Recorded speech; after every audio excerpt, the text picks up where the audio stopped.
بسم الله الرحمن الرحيم. يا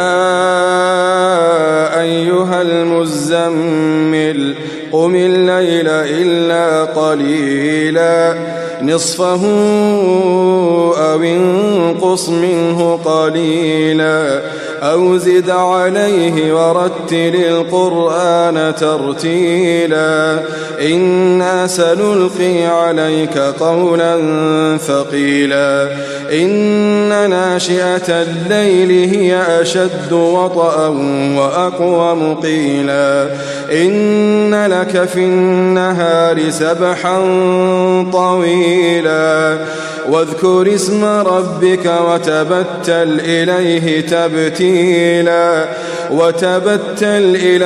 تبتيلا رب المشرق والمغرب لا إله إلا هو فاتخذه وكيلا। शुरू अल्लाह का नाम लेकर जो बड़ा मेहरबान निहायत रहम वाला है।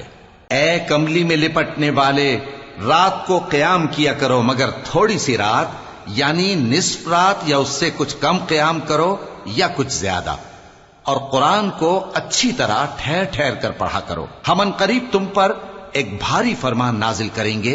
कुछ शक नहीं कि रात का उठना नफ्स को सख्त पामाल करता है और उस वक्त जिक्र भी खूब दुरुस्त होता है। दिन के वक्त तो तुम्हें और बहुत से शगल होते हैं, तो अपने परवरदिगार के नाम का जिक्र करो और हर तरफ से बेताल्लुक होकर उसी की तरफ मुतवज्जे हो जाओ। वही मशरिक और मगरिब का मालिक है, उसके सिवा कोई माबूद नहीं, तो उसी को अपना कारसाज बनाओ।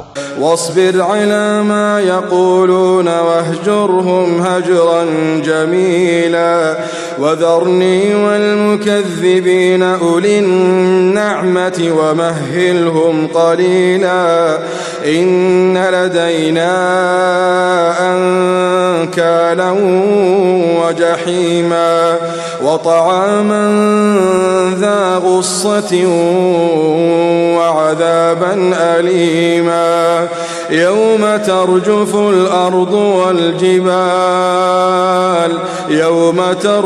الأرض والجبال وكانت الجبال كثيبا مهيلا إنا أرسلنا إليكم رسولا شاهدا عليكم كما أرسلنا إلى فرعون رسولا فعصى فرعون الرسول فأخذناه أخذا وبيلا। और जो दिल आजार बातें ये लोग कहते हैं उनको सहते रहो और खूबसूरती से उनसे किनारा कश रहो, और मुझे उन झुटलाने वालों से जो दौलतमंद हैं समझ लेने दो और उनको थोड़ी सी मोहलत दे दो। कुछ शक नहीं कि हमारे पास बेड़ियां हैं और बड़ी जबरदस्त आग है और गले में अटकने वाला खाना है और दर्द देने वाला अजाब है।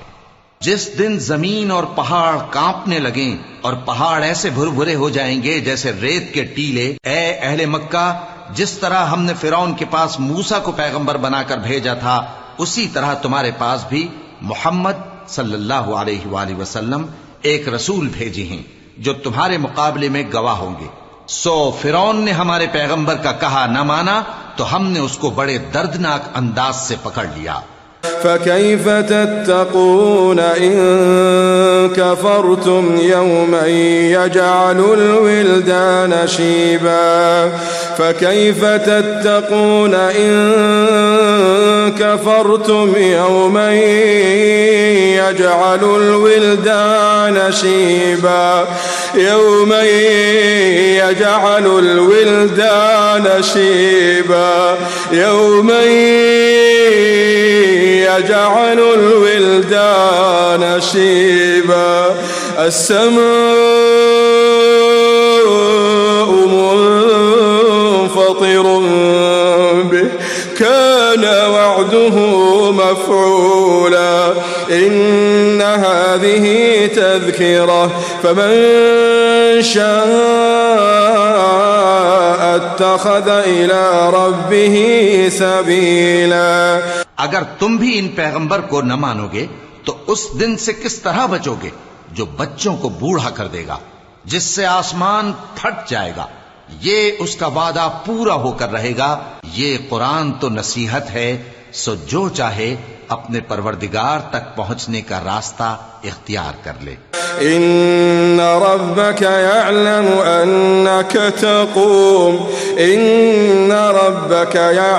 أنك تقوم أدنى من ثلثي الليل ونصفه وثلثه وطائفة من الذين معك والله يقدر الليل والنهار علم أن لن تحصوه فتاب عليكم فاقرؤوا ما تيسر من القرآن علم أن سيكون منكم مرضى وآخرون يضربون في الأرض يبتغون من فضل الله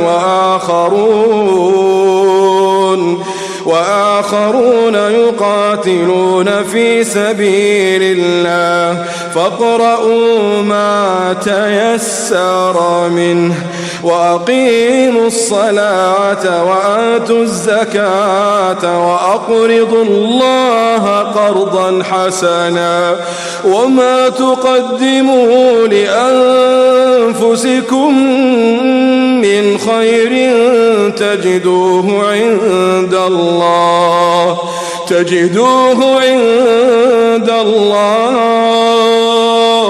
هو خيرا وأعظم أجرا واستغفروا الله إن الله غفور رحيم। तुम्हारा परवरदिगार खूब जानता है कि तुम और तुम्हारे साथ के लोग कभी 2/3 रात के करीब और कभी आधी रात और कभी तिहाई रात क़याम किया करते हो, और अल्लाह रात और दिन का अंदाजा रखता है। उसने मालूम किया कि तुम उसको निभा न सकोगे, तो उसने तुम पर मेहरबानी की। बस जितना आसानी से हो सके उतना कुरान पढ़ लिया करो। उसने जाना कि तुम में बाज बीमार भी होंगे और बाज अल्लाह के फजल यानी माश की तलाश में मुल्क में सफर करेंगे और बाज अल्लाह की राह में लड़ेंगे।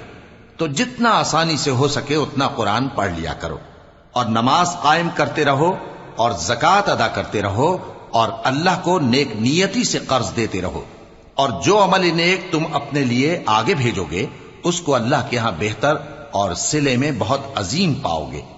और अल्लाह से बख्शिश मांगते रहो, बेशक अल्लाह बख्शने वाला है, मेहरबान है। सदक़ल्लाहुल अलीयुल अज़ीम।